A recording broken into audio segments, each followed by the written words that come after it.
Hey everyone, welcome to Stratele Studios. I'm Jeff Kafsanon. Welcome to another No Pause video reaction and analysis and observations. And I just like to talk about what I'm seeing in the videos, and I hope you're enjoying that as I do that. Been a musician for the last 50 years by now. And if you want to know a little bit more about me, check out in YouTube, there's a little link in there. It says about me, and you could find that, click on it, and then you can get an idea of who I am if you're not familiar with me. If you're interested in making a request, also take a look in the description. There are two ways to make a request, and only two ways. It's either through a PayPal donation request or through joining one of the two top tiers on Patreon. And that's the only way that I'm doing requests, because I'm about a month out for those of you who have made requests through those two methods. So yes. If you're interested in that, do that. This is a request from my patron, Ralph, who I know you hear his name a lot because he's very active on the channel. He wanted me to check out Megan Davies and Anthem Lights, and they are doing the Christina Perri cover, 1,000 Years. It's an acoustic version of the song. Let's get into this, and then we could chat afterwards. Here we go.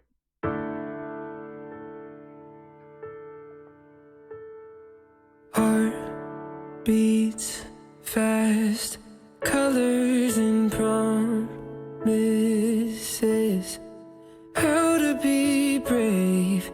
How can I love when I'm afraid to fall, but watching you stand alone, all of my doubt suddenly goes away somehow. One step closer.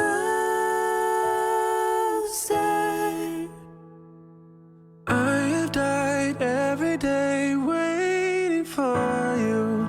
Darling, don't be afraid. I have loved you for 1,000 years.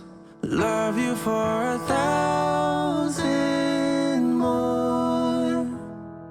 Time stands still, beauty and all she is. Every breath, every hour has come to this. One step closer.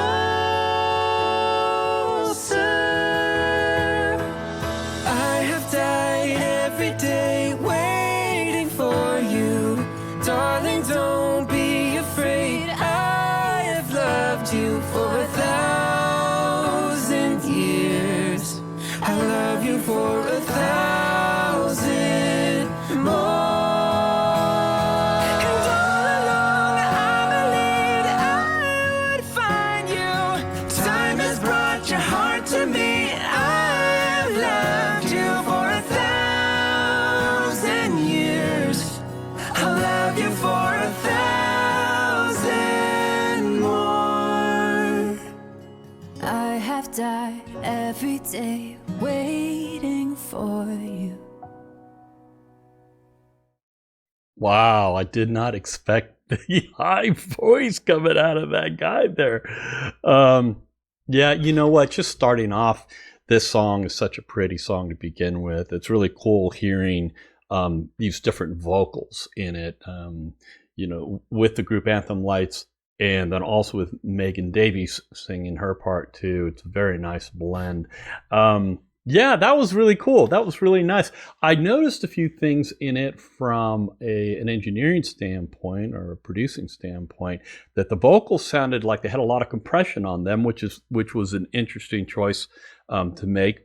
I can notice certain things about recordings through my own experience of recording, and this is something that is a choice to make the vocal sound a certain way. And it makes me think about the usage of effects in recording and the decisions that we make engineering as to how we want something to sound. And we use these tools to get a certain sound, and you can use them in all kinds of different ways. And it just kind of made me think about the decisions that you make individually as you're recording about what you want to present, how you want it to sound, and all of that is such a personal thing. So this is when you have different producers who produce in a different way that you choose. Like, I want that producer because he does this with his recordings, he makes it sound like that. Or I want this producer because he likes to do this. And whatever the group kind of leans toward as their sound, that's, you know, the best thing to do is to find the producer that can bring that across. So I know I'm on a tangent here, but it's interesting for me to think about how the producer has so much effect on the overall outcome of the song. And just real quick, the band XTC, I am familiar with the album that they did with Todd Rundgren when Todd Rundgren was producing them.